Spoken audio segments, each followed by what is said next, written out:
हैं कि आप लोग कंप्रोमाइज़ करने के लिए हैं और लोग भी तमाम प्रयास कर रहे हैं, इसको लेकर के आपका क्या कहना है? हम तो 2 दिन अपनी बेटी की काम क्रिया में व्यस्त हो गए तो लोगों ने ये अफवाह उड़ा दिया, लेकिन ऐसा कुछ नहीं है। हमें ही नहीं, मेरे हस्बैंड को भी खरीदने की उनकी औकात नहीं है। ठीक है, वो बहुत बड़े बाहुबली होंगे, लेकिन उनकी हैसियत इतनी नहीं है। वो सिर्फ सिस्टम को खरीद सकते हैं, वो भी आजमगढ़ के सिस्टम को खरीद तो नहीं पाए, लेकिन उन्होंने बदली करा दिया।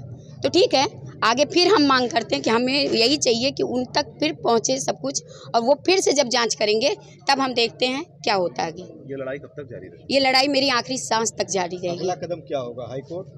हाँ, जाएंगे, हमें जाना है। नहीं, मंत्री के पास भी जाएंगे, क्योंकि वो इस जो जनता है भारत की, जो यूपी की जनता है, उनके लिए वो बच्चे ही हैं। कहीं कहीं सरकार भी तो दोषी है जी। सरकार दोषी है कि नहीं है ये मैं अभी नहीं जानती, लेकिन मैं ये मानती हूँ तरीके से खेल हुआ है ऊपर सर, ये बड़े स्तर से हुआ है, ये मुझे मालूम है। लेकिन हम अपनी बात को कहेंगे, हमारी बात पता नहीं वहाँ तक पहुँची, क्योंकि सिक्के के 2 पहलू होते हैं।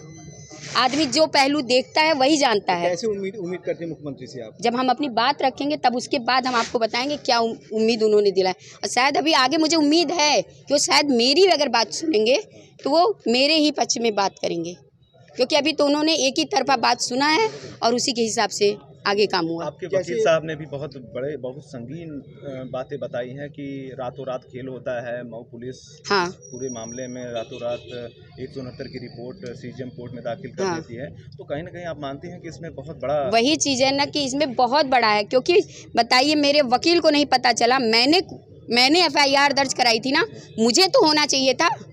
जब उन्हें रिहा किया गया तो मुझे क्यों नहीं खबर हुई?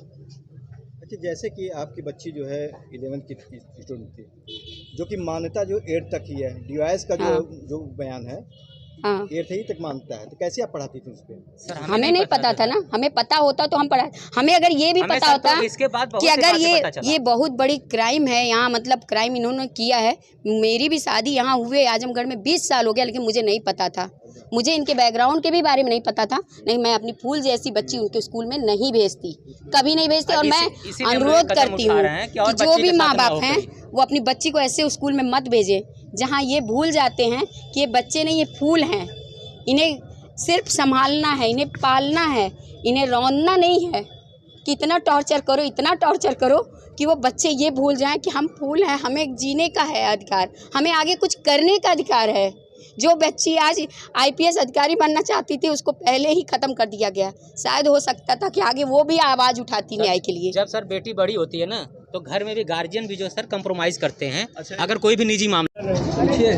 पिताजी, आज आप लोग सड़क पर उतरे हैं, क्या मांगे हैं आज आप लोग? सर, हम लोग मांगे हैं कि जो भी जांच हो रही थी हमारे आजमगढ़ प्रशासन के द्वारा, SP साहब के द्वारा, फिर से वापस की जाए उन्हीं के हाथ में, ताकि वो हमारी फिर से जांच करें। क्या एक दिन में क्या कर दिए ये लोग, जाके पुलिस प्रशासन ने, मऊ के प्रशासन ने, कि एक दिन में सब कुछ बदल के जो है उनको FIR पकड़ा जाता है कि इनका कोई जो है दोस्त नहीं है, और उनको छोड़ दिया जाता है। इससे हम चाहते हैं कि जो भी सबूत SP साहब ने इकट्ठा किया था, वो सब सबूत के आधार पे फिर से वो जांच मेरा करें। अच्छा, इस पूरे मामले में DIG पे भी आरोप लग रहे हैं कि DIG ने अचानक जांच को ट्रांसफर कैसे कर दिया, और मऊ जनपद के SSP ने धनंजय मिश्रा को दे दिया। बल्कि ये मिश्रा वाला खेल नहीं समझ में आ रहा है इस पूरे मामले में। सर, ये लोग बाहुबली हैं, ये लोग DIG IG किसी को भी कुछ भी कर सकते हैं। हम लोग एक गरीब आम आदमी हैं। हम लोग इसीलिए चाहते हैं, जहाँ पे ईमानदार और कर्मठ SP साहब के ऊपर बहुत भरोसा था हमको, इसलिए हम फिर चाहते हैं कि वही हमारा जांच करें, ताकि जो है फिर से हमको जो है न्याय मिल सके और वो लोग फिर से गिरफ्तार हों। आप चाहते हैं पूरे मामले में फिर से? जी, और जो भी सबूत के द्वारा उन्होंने गिरफ्तार किया था, वो सबूत को हमको मिले कि हाँ, इस सबूत के आधार पे हम किए थे। ठीक है, इधर करिए। की मांग है कि ये कार्रवाई हो, लेकिन अगला कदम क्या होगा? कानूनी रूप से आप हाईकोर्ट? अगला कदम सर, हम पहले माननीय मुख्यमंत्री साहब के यहाँ जाएंगे, ताकि उनसे बड़ा कोई नहीं है, हमारी सरकार है और सब कुछ हमारे वही हैं। वहाँ भी जाएंगे और हम उच्च न्यायालय भी जाएंगे। हमें इतना टार्चर कर रहे हैं कि वो अपनी इस हद तक गुजर जाती है कि वो हत्या कर ले। मैं कहती हूँ, मैं ही हूँ, मैं शादीशुदा महिला हूँ, मैं किसी से बात करती हूँ। ये कानून को अधिकार कौन देता है कि मैं किससे बात करूँ, किससे न करूँ? ये मेरी निजी लाइफ है, इसमें कानून नहीं हाथ दे सकता है।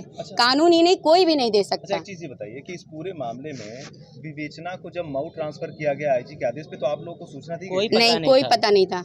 सिर्फ हमारे घर आए थे, हमसे उन्होंने सवाल किया, मैंने वही चीज़ें बताई जो मैंने बताई थी।